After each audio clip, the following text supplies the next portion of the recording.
Hi, I'm Laura Cole. I'm going to combine two questions in one and say that MailChimp is missing native email verification. This is currently only available via integrations, and this can add a significant cost per month to your monthly email expenses, depending on your list size. I use a program called Reune regularly, and any program like this would have to connect to MailChimp or your website through an API or a connector program like Zapier.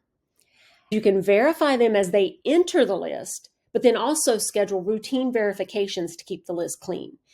It will segment them accordingly by their address status, such as inactive, active, catch-all, spam trap, so forth.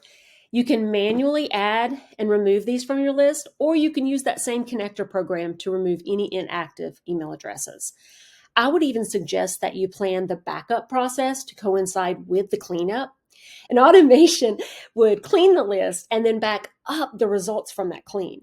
This could result in one large file each month that gets backed up into your drive, or segmented spreadsheets based on that email deliverability status. The process would require planning and some development and may take some time to set up, so it might end up being a situation where it is manual during that development time.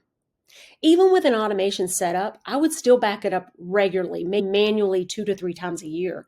Subscriber lists are money and should be protected. How often you do that, totally up to you, but also up to the size of your list. Concerning unsubscribing those inactive emails, I would create a rule that if they've been a subscriber longer than a year, but haven't opened an email in the last 6 months, that would add them into this subscribing automation. I would send a couple of hyper engaging email warnings, letting them know the status, and that in some cases, that is enough to re engage them. I would use any action that they do take to segment them accordingly.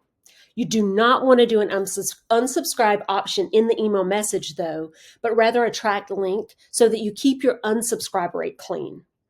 Then clean the list based on those that didn't take action.